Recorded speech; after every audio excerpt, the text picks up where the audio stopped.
Tangga yang paling lebar ini itu tangganya sempit itu. Oke teman-teman, ini anak sekolahan sama anak kerjaan tuh. Siapa di antara kalian yang sudah DO?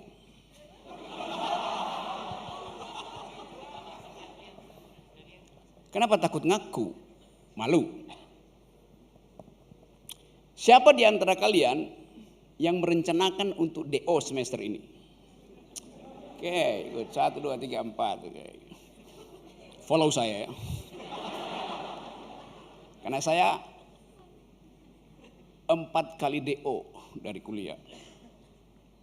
Saya mendeokan fakultas saya, bukan saya yang dideokan. Karena saya merasa saya udah bisa berpikir. Itu intinya berpikir. Ketika Anda memutuskan Anda sudah bisa berpikir, berhenti mengkonsumsi pikiran orang lain. Anda mulai memproduksi pikiran sendiri itu. Hanya itu modal untuk hidup tuh. Dan modal itu akan kita pakai kemanapun kita pergi itu. Tadi saya duduk di belakang, panitia datang. Panitia tanya, "Pak Rocky udah makan?" Saya bilang, "Saya belum makan." Lalu kata panitia, "Mari kita turun ke lantai dulu, kita makan dulu." Dia pakai asumsi kalau saya bilang saya belum makan, saya lapar.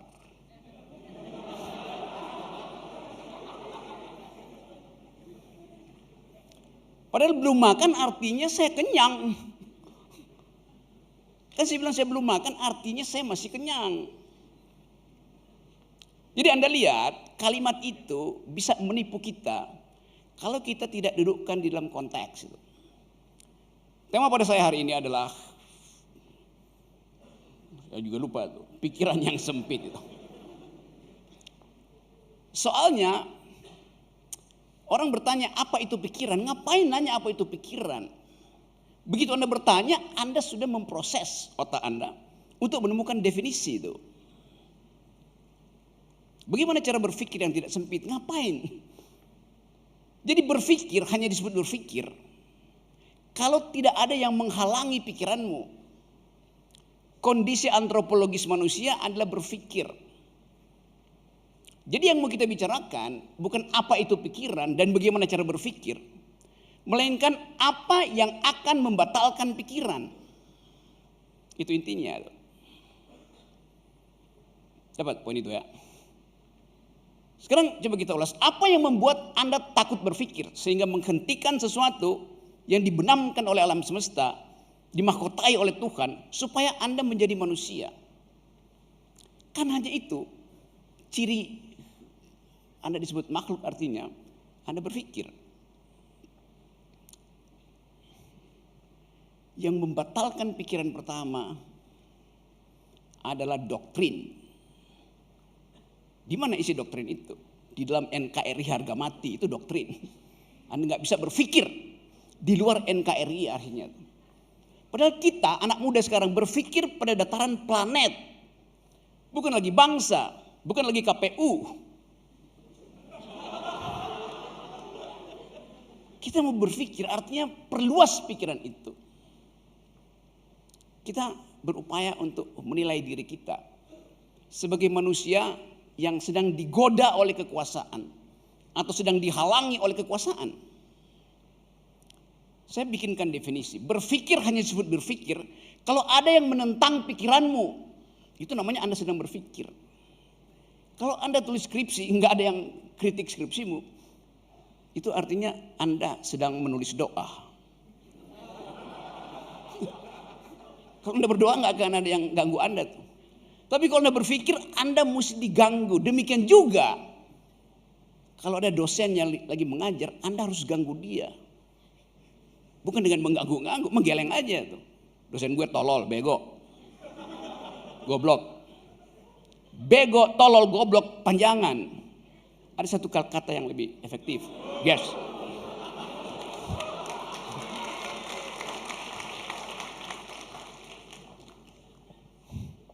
Jadi hidup itu adalah berpikir dan mengundang orang untuk mengganggu pikiranmu. Ada seseorang di negeri ini yang sudah 9 tahun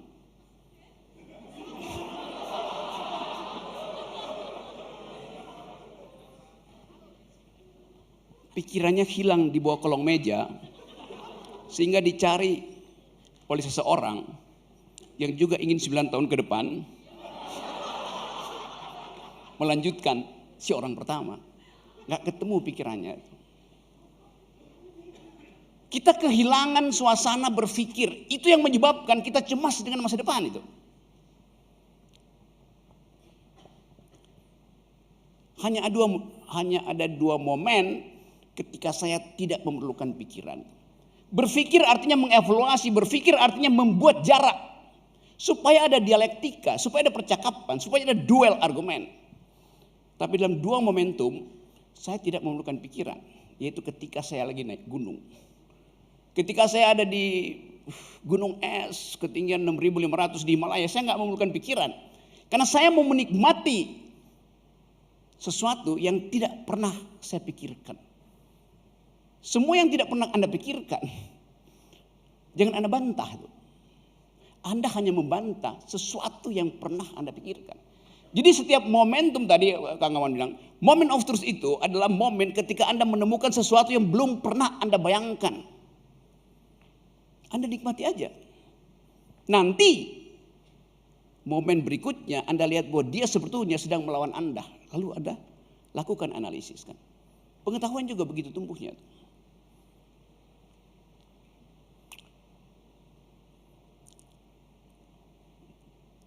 Kalau Anda naik gunung, di gunung es misalnya -20, kecepatan angin 90, Anda tidak perlu berpikir, Anda nikmati aja. Sebab Anda tidak mungkin untuk mengevaluasi keadaan di dalam situasi yang betul-betul eksistensial. Anda salah melangkah, Anda jatuh ke jurang, 3.000 meter jurangnya. Kalau Anda ada di Himalaya. Jadi nikmati aja tuh, biarkan insting Anda bekerja tuh. Tentu Anda punya peralatan altimeter, barometer segala macam. Tapi itu hanya peralatan. Kenikmatan Anda adalah mengalami secara eksistensial kebebasan Anda. Dan Anda hitung kalaupun Anda tewas karena suhu dingin, itu kebahagiaan Anda. Dasarnya itu. Jangan ada jarak dengan pengalaman otentik Anda. Jangan ada jarak. Tadi sebelumnya temanya apa? Cinta dan perbudakan.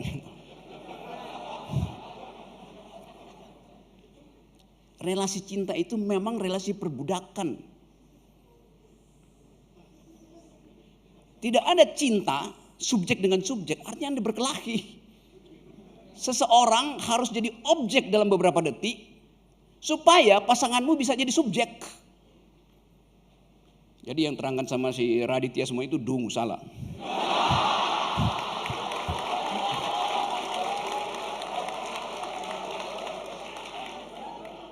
Sama seperti ketika Anda berciuman.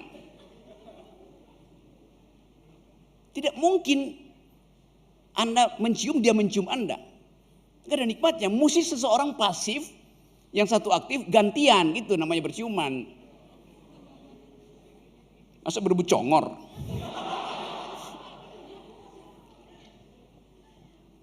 Jadi banyak hal yang kalau kita pikirkan timbul kontradiksi. Nah sebetulnya begitu timbul kontradiksi, disitulah kita nikmati pikiran. Begitu timbul dialektika, begitu timbul pertengkaran, di situ kita nikmati pikiran. Jadi kita menikmati pikiran kalau dia menimbulkan kerusuhan. Tapi nanti disebut itu tidak Pancasilais. Ya memang nggak perlu, Pancasila nggak memerlukan pikiran. Sekali lagi teman-teman, sorry. Apa yang membatalkan pikiran? Saya sebut tadi doktrin. Feodalisme itu adalah doktrin. Hierarki itulah doktrin. Satu putaran itu adalah doktrin. Karena dia membatalkan kemungkinan tuh. Cara unik bangsa ini mengatur konsep. Dan konsep itu diatur oleh hukum. Sehingga orang hanya melihat pikiran itu sesuai dengan perintah hukum. Padahal hukum itu adalah kesepakatan setelah kita bertengkar. Kita belum bertengkar, tiba-tiba ada hukum. Gimana caranya? Saya balik pada problem tadi. Yang membatalkan pikiran adalah doktrin. Termasuk doktrin-doktrin keagamaan. Dia membatalkan pikiran. Karena hanya ada satu fungsi, yaitu kejar kebenaran. Padahal pikiran dirancang untuk membatalkan kebenaran. Tadi saya masih sampai di sini lihat Maya Hasan kasih ceramah itu. Masih ada Maya, ada pulang. Harpa itu bagian yang otentik di dalam sejarah peradaban. Karena dia memadukan antara keindahan bentuknya itu, ada leher harpa itu. Dan bagi saya dia hanya kita sebut harpa kalau dimainkan oleh seorang perempuan. Lalu orang bilang Rocky Gerung bias gender. Memang. Karena buat saya harpa itu, itu fasilitas untuk mengingatkan kita kerinduan pada sesuatu yang bukan kita. Karena saya laki-laki maka saya merindukan pemain harpa itu perempuan itu. Pikiran saya didesain oleh keinginan yang tidak masuk akal. Tapi itu dasar dari alam begitu. Karena Maya Hasan tadi tampil. Dan kenangan kita tentang Maya Hasan adalah harpa. Saya lagi nikmati lagu-lagu dari Sona Jorbate. Seorang perempuan Gambia yang memainkan harpa nenek moyangnya yang namanya kora. Ada kegembiraan di situ, tapi ada juga sinisisme terhadap keadaan tuh. Sona Jorbate memanfaatkan pengetahuan dia untuk menerbitkan keindahan lewat harpa, lewat melodinya, untuk mengumpulkan beasiswa bagi anak-anak Gambia. Sama seperti yang dilakukan oleh Kang Maman tadi itu, mengumpulkan buku hanya untuk membagi pengetahuan. Jadi kita bisa katakan bahwa musik adalah pikiran yang diasuh oleh peradaban untuk dibagikan pada semua orang. Musik itu melatih kecerdasan kita tuh. Kecuali musik yang baru dibuat oleh Andi Wijayanto. Yang judulnya, ada judulnya tuh, Anda belum lihat ya? Jangan pilih anak Jokowi. Itu lagunya begitu, saya baru dapat.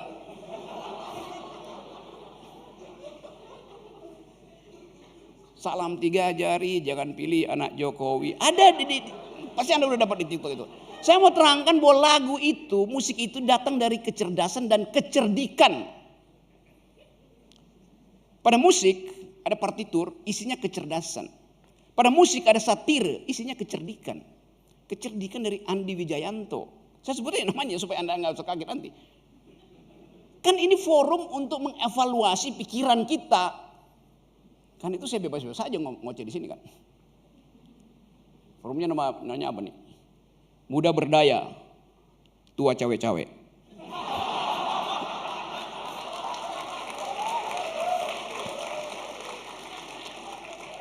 Saya balik pada tema tadi.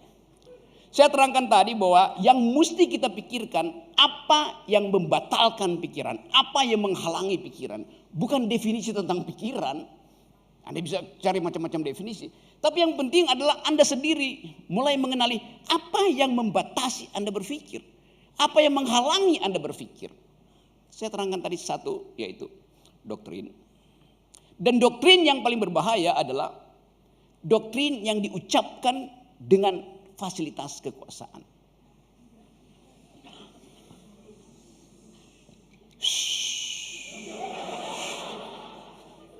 Kayak bunyi kereta cepat, wush, wush.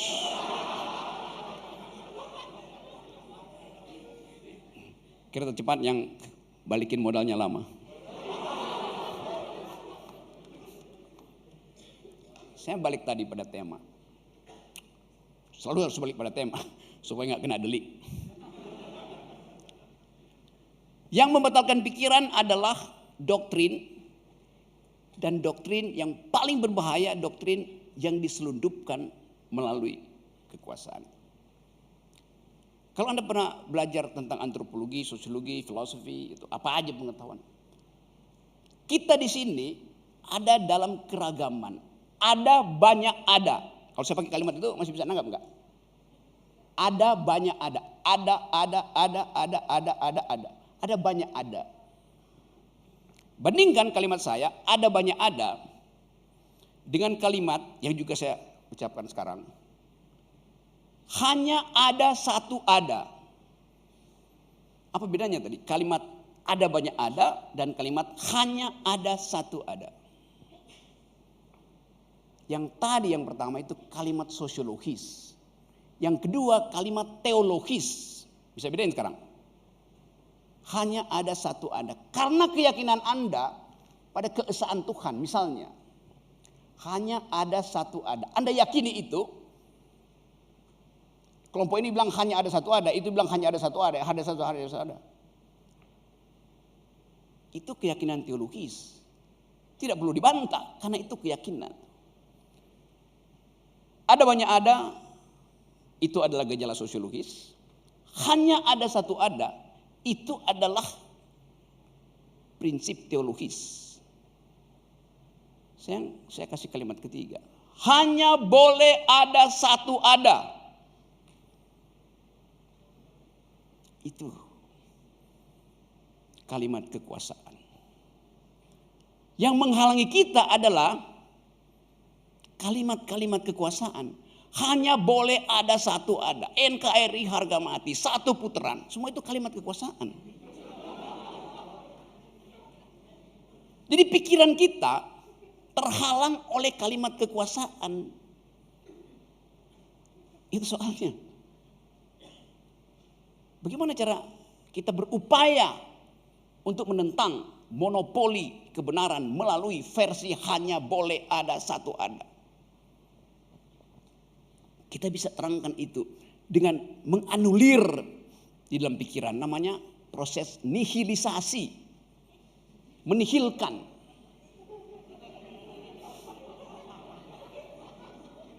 Ada dua gerak nihilisasi itu. Menihilkan artinya meniadakan yang ada. Yang kedua, mengadakan yang tiada. Sama aja. Tinggal Anda pilih. Anda mau mengadakan nomor 1, nomor 2 atau nomor 3. Atau Anda mau meniadakan nomor 3, nomor 2, nomor 1. Saya bicara angka ya. Bukan coblosan. Jadi di kepala kita bisa tiadakan itu dengan nihilisasi itu. Di dalam agama ada proses nihilisasi itu. Mengosongkan batin. Caranya macam-macam nihilisasi itu. Anda bisa berupaya kesurupan. Anda boleh pilih jadi kesurupan. Atau Anda berdoa sekusuk-kusuknya. Atau Anda ngegelek. Sama. Peristiwa berdoa. Peristiwa kesurupan. Dan peristiwa mengganja itu sama-sama dihasilkan oleh hormon oksitosin. Sama aja. Orang yang lagi berdoa, orang yang lagi ngisep ganja, orang yang kesurupan, Anda uji secara kimia. Yang mayoritas di darahnya adalah hormon oksitosin, hormon dopamin. Sama. Jadi kita bisa lihat bagaimana reaksi tubuh terhadap keadaan batin kita itu. Tapi saya nggak anjurin Anda berdoa sambil ngisep ganja. Saya naik gunung Himalaya, ada Bante di sini. Di ketinggian di Nepal itu dari ketinggian 3.500 ke kira-kira 4.500. Jadi 1 kilo itu sebelum dapat gunung esnya. Itu ada bukit namanya Ganjala justru. Itu bukit ganja semua tuh. Anda tinggal pilih yang udah kering, yang masih sedikit mentah itu. Karena itu bagian dari ritual sebuah agama di situ. Tapi kita nggak tahu apakah ritual itu dimaksudkan untuk memperhalus batin ketika berdoa dengan fasilitas ganja, atau memang kenikmatan itu menggantikan fungsi doa. Hanya orang itu yang mengerti. Tapi kita hormati itu sebagai tradisi. Walaupun waktu saya ikut ngeganja di situ, saya rasa dia kurang dibandingin ganja Aceh. Benar nih, tanya Pak Bante itu tinggal di Aceh. Dulu waktu saya mahasiswa gampang. Kalau lagi camping itu kita bisa tahu itu ganja, itu rokok itu dari kejauhan. Karena ganja itu warna apinya tuh merah muda tuh. Kalau rokok merah biasa tuh. Sebelum uapnya tiba, oh itu anak lagi ganja tuh. Sekarang kan mulai dilegalkan kan, karena itu bagian dari ciptaan alam semesta kan. Ngapain dimusuhin tuh? Efeknya, kalau Anda dalam keadaan otaknya buruk, Anda mengkonsumsi ganja, Anda jadi kriminal. Tapi kalau Anda bahagia karena Anda muda berdaya,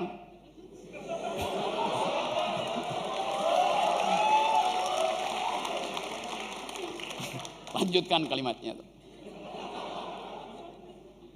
Jadi sekali lagi, ada sebuah generasi yang dijatuhkan dari langit hari ini, yang tidak mau kemana-mana karena kiri kanan penuh dengan ranjau. Durasi 3 menit lagi tuh. Udah kayak debat KPU. Tulisannya. Ini generasi yang memilih untuk hibernasi. Karena Anda merasa musim dingin politik tidak berguna untuk menghasilkan energi. Mending hibernasi aja. Kita semua lagi hibernasi menunggu 14 Februari 2024. Karena kita nggak tahu yang kita sebut sebagai kemerdekaan berpikir mungkin akan jadi sangat sempit ketika data-data awal quick count mulai meragukan kita. Ya, kita menduga itu. Jadi teman-teman, pastikan bahwa pertemuan semacam ini yang diinisiasi oleh Festival Muda Berdaya dengan sponsor Pepsodent dan segala macam tadi juga bisa membuat pikiran kita tersenyum. Dan pikiran yang tersenyum lebih jujur dari gigi yang tersenyum itu.